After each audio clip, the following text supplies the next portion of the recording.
السلام عليكم ورحمة الله وبركاته. الجميع يعلم أن ما يحدث في مصر من انهيار للعملة وزيادة التضخم وارتفاع الأسعار، وانهيار العملة اللي حضرتك شايفه دلوقتي قدام عينك ده هو السبب الرئيسي فيه هو صندوق النقد الدولي، هو السبب في تحريك سعر الصرف جوه البنك كل شوية. السؤال دلوقتي هل احنا مجبرين ولا مخيرين مع اننا نكمل مع الصندوق؟ والسؤال التاني دلوقتي لو احنا مجبرين نكمل مع الصندوق هل هنشوف تعويم مرة واثنين وثلاثة مرة تانية ولا كده خلاص ما بقاش في تعويم؟ عالميا في بعض البنوك شايفة ان احنا هنشوف 3000 دولار للأونصة زي جي بي مورجان وسيتي بنك اللي متوقعين ان عام 2025 هيشهد ارتفاعات تاريخية جديدة للذهب، وطبعا مرتكزين لبعض العوامل. هشرح لك العوامل دي ل 2025 متوقع ان احنا نشوف سعر الذهب عالميا بيعمل قمة جديدة. والسؤال دلوقتي الأهم هو كمان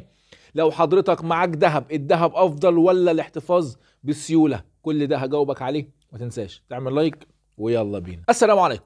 طبعا اي حد من حضراتكم حابب ان هو يتواصل معايا بشكل شخصي ممكن يتواصل معايا عن طريق جروب الواتساب او التليجرام، ده هسيبه لحضرتك تحت في اول كومنت، بيبقى اسرع كمان من اليوتيوب. سؤالي المهم دلوقتي، هل احنا ممكن نقدر نرجع في الاتفاق مع صندوق النقد الدولي وما نكملش الاتفاقية اللي احنا ماشيين معاها دلوقتي؟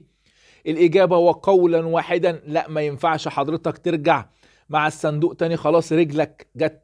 خليني اقول لحضرتك ان الفترة اللي جاية ان انت لازم هتكمل مع الصندوق، حضرتك مجبر مش مخير. ولازم عشان تكمل مع الصندوق لازم أن تكون فاهم ان دي شهادة ان الاقتصاد المصري قوي والاقتصاد المصري يتحمل القروض. وخد بالك كمان ان الاقتصاد المصري حاليا يقدر ان هو ياخد ودائع ويقدر يردها.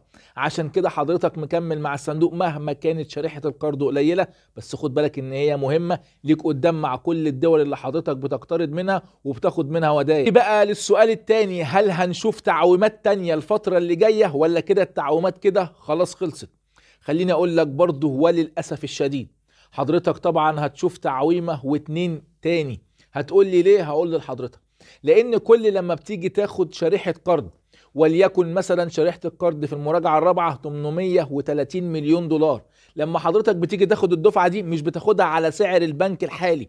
لو سعر البنك دلوقتي 50 94 او 50 و90 قرش، خليني اقول لك ان حضرتك بتاخد الدفعة دي او الشريحة دي على ان هم شايفين الدولار قدام شوية كمان 3 شهور او 6 شهور مثلا ب 55، فحضرتك بتاخد الشريحة دي على سعر اعلى من السعر اللي حضرتك شايفه دلوقتي جوه البنك. وخد بالك كمان ان احنا مكملين مع الصندوق 4 مراجعات كمان اللي هم 15 3 2025 و15 9 2025 و15 3 2026 واخرنا مع الصندوق 15 9 2026. يعني حضرتك معاك 4 مراجعات تانية هتسمع كل مراجعة فيهم ان لازم يحصل تحريك في سعر الصرف. ذهب عالميا هناك بعض البنوك العالمية شايفة ان احنا هنشوف مستويات 3000 دولار للأونصة الواحدة، من ضمنهم بنك جولدمان ساكس اللي شايف بنهاية عام 2025 الأونصة هتوصل لمستويات 3000 دولار. خليني اقول لك كمان سيتي بنك اللي بيتوقع في خلال عام 2025 هنوصل ل 3000 دولار او 3000 دولار للأونصة. خلي بالك ان كمان كل ده هم شايفينه عشان خاطر الضغوطات اللي هتحصل على الاقتصاد الامريكي الفترة اللي جاية، وكمان ان الفدرالي الامريكي لازم هيخفض الفايدة اكتر من مرة في 2025. وهناك بعض العوامل اللي بيرتكز اليها كل بنك ودي اللي هشرحها لك. رقم 1 استمرار الفدرالي الامريكي في خفض الفايدة، خلي بالك ان خفض الفايدة ده بيدعم الذهب. رقم 2 الاحداث الجيوسياسية اللي حضرتك شايفها في الشرق الاوسط، ده برضو بيخلي في طلب على الذهب، وكمان بعض الاحداث في المناطق الاخرى زي فرنسا وكوريا الجنوبية. خلي بالك ان كل ده هيساعد في ارتفاع اسعار الذهب، ده اللي بيرتكز عليه جولدمان ساكس وسيتي بنك. السبب الثالث والمهم شراء بعض البنوك المركزية العالمية للذهب. خلي بالك ان في عام 2024 تم شراء 694 طن ذهب. خلي بالك الطلب على الذهب من البنوك ده بيعلي سعره وممكن كمان يعلى فوق مستويات ال 3000 دولار. سؤالي المهم دلوقتي من وجهة نظري، لو انا معايا ذهب دلوقتي احتفظ بيه ولا اروح ابيعه علشان خاطر احتفظ بالسيولة علشان عمال اسمع اخبار وعكسها؟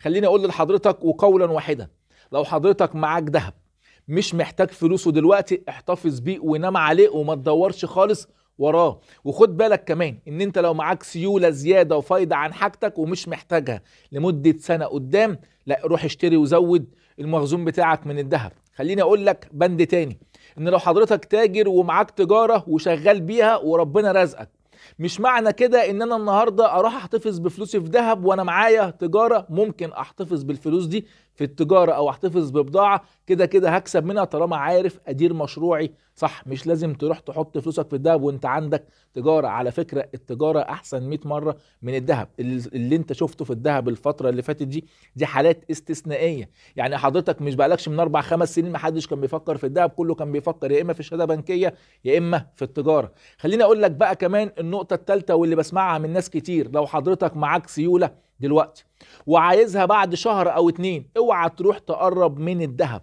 الذهب عايز استثمارات متوسطة وطويلة الأجل، لأن اللي حضرتك دلوقتي هتعمله ده اسمه مضاربة، وحضرتك اللي لازم هتتحمل نتيجتها.